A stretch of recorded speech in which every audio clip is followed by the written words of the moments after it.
Assalamualaikum warahmatullahi wabarakatuh. Selamat datang ke sesi laporan laksana yang ke-70. Cepat betul masa berlalu. Pejam celik dah sampai sesi ke-70. Beberapa bulan akan datang, kita akan memasuki tahun baru pula. Apa aktiviti anda pada hujung minggu lepas? Dengan kata, selain dari taman-taman awam dan lokasi riadah, Langkawi juga menjadi destinasi tumpuan utama. Dan ada juga yang komen di laman media sosial saya mengatakan tidak sabar untuk mengunjungi destinasi lain seperti Tioman. Pembukaan lebih banyak gelembung pelancongan pastinya berita gembira untuk rakyat Malaysia, terutamanya mereka yang terlibat di dalam industri ini. Tapi kita perlu ingat, holiday juga, tapi SOP masih perlu dipatuhi. Sama-samalah kita mengurangkan risiko jangkitan COVID-19. Ke arah keluarga Malaysia yang makmur, inklusif dan mampan, Perdana Menteri kita telah pun membentangkan rancangan Malaysia ke-12 sebagai rancangan pembangunan negara untuk tempoh 5 tahun yang datang.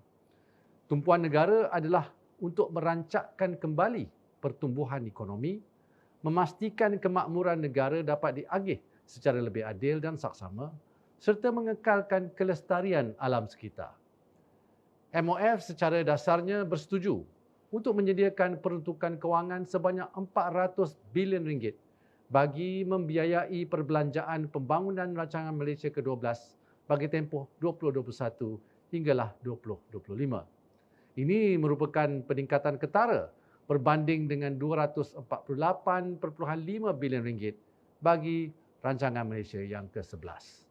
Selaras dengan tema RMK yang ke-12 iaitu Keluarga Malaysia Makmur, Inklusif, Mampan, MOF akan menyelaraskan bidang-bidang keutamaan bajet 2022 dengan fokus utama RMK yang ke-12. Bajet 2022 akan memberi tumpuan kepada pemulihan, pembinaan semula daya tahan negara dan pemangkin pembaharuan atau 3R iaitu Recovery, Resilience, Reform. Walau apapun, MOF committed untuk pastikan kita ada ruang fiskal yang cukup untuk kesemua program-program pembangunan di bawah RMK 12. Untuk itu, kita perlu kekal committed kepada langkah konsolidasi fiskal. MOF akan berpandukan kepada rangka fiskal jangka sederhana dan strategi hasil jangka sederhana untuk meluaskan asas cukai kita. Dan yang sama penting, untuk tingkatkan kemampuan kerajaan untuk membayar hutang. Dalam jangka masa pendek, kita perlu tingkatkan had statutory hutang supaya kita ada ruang fiskal tambahan. Sebabnya kita mesti sokong pembukaan sektor-sektor ekonomi dan pastikan pemulihan ekonomi yang mampan. InsyaAllah, selain itu, cadangan penggubalan akta tanggungjawab fiskal juga akan bantu kita tingkatkan tabik urus, ketulusan dan accountability dalam pengurusan kewangan negara. Keutamaan semasa kerajaan adalah untuk melindungi nyawa daripada ancaman COVID-19 dan memastikan prospek pertumbuhan ekonomi negara kekal kukuh dalam jangka masa sederhana dan panjang. Keutamaan ini bukan sahaja akan dilaksanakan selari dengan teras-teras rancangan Malaysia ke-12 dan juga wawasan kemakmuran bersama 2030, tetapi juga akan berteraskan prinsip pengurusan kewangan yang berhemah.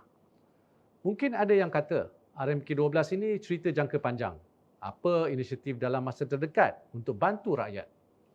Okey, kita baru sahaja umumkan penyaluran BPR. Seperti yang diumumkan oleh Yang Amat Berhormat Perdana Menteri, proses pengkreditan fasa 3 dan rayuan BPR telah bermula pada 28 September 2021 dan dijangka selesai pada 30 September. Pembayaran fasa 3 BPR kali ini adalah untuk penerima sedia ada kategori isi rumah sahaja. Walau bagaimanapun, mereka yang telah lulus rayuan BPR dari semua kategori, isi rumah, warga emas dan bujang akan menerima BPR kali ini. Peruntukan untuk BPR fasa 3 dan rayuan ini berjumlah 2.82 bilion ringgit dengan 3.6 juta penerima. Untuk fasa 3, setiap penerima bakal menerima sehingga RM1,400, manakala penerima bayaran rayuan BPR akan menerima sehingga RM2,300 mengikut kategori kelayakan masing-masing. Secara keseluruhannya, 9.6 bilion ringgit telah diperuntukkan untuk BPR, memanfaatkan 8.5 juta penerima. Namun begitu, masih terdapat bantuan tunai lain, iaitu bantuan khas COVID-19 BKC dan bantuan kehilangan pendapatan BKP yang akan disalurkan kepada mereka yang layak pada Oktober hinggalah Disember 2021. Kesemua bantuan tunai yang diperuntukkan oleh kerajaan sehingga hujung tahun adalah bernilai 17.1 bilion ringgit dan dijangka akan memanfaatkan 10 juta penerima. Kerajaan sentiasa peka dengan penderitaan rakyat dan akan terus komited dalam memastikan kesejahteraan keluarga Malaysia.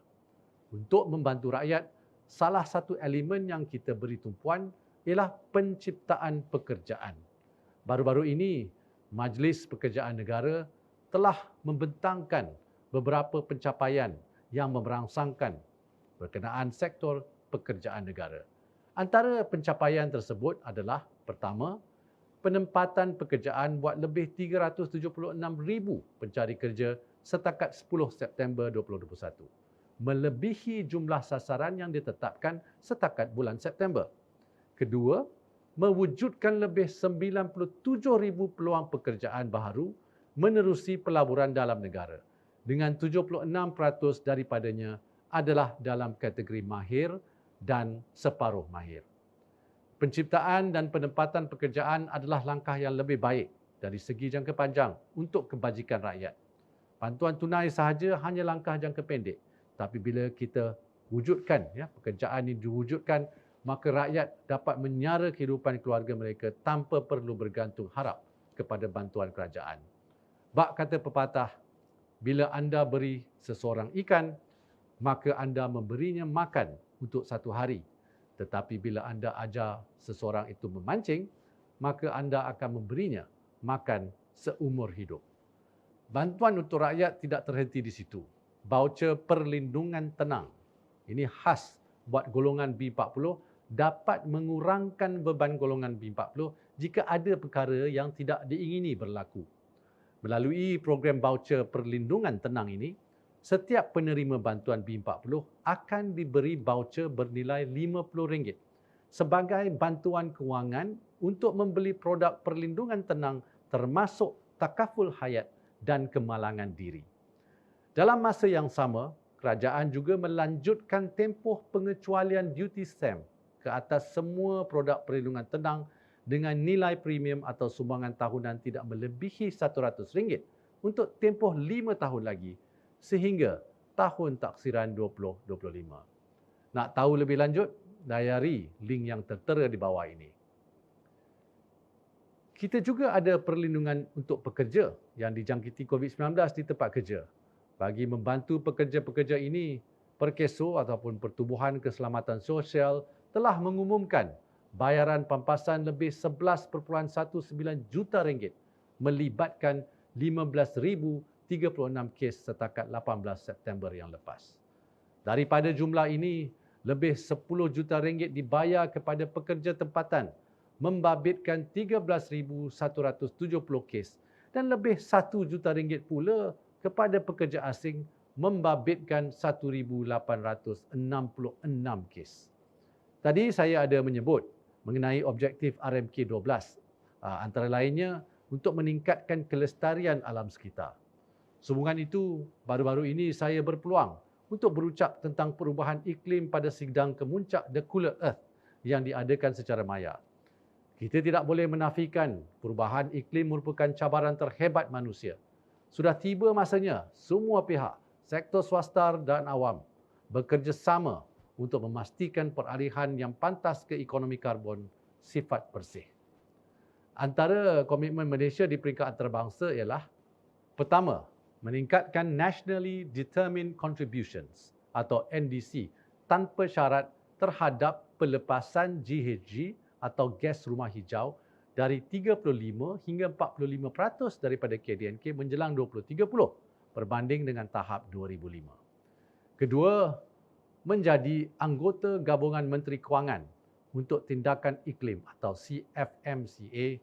Dan ketiga, memegang prinsip Helsinki dalam mempromosikan tindakan iklim nasional melalui dasar fiskal dan penggunaan kewangan awam yang berhemah yang disokong oleh CFMCA.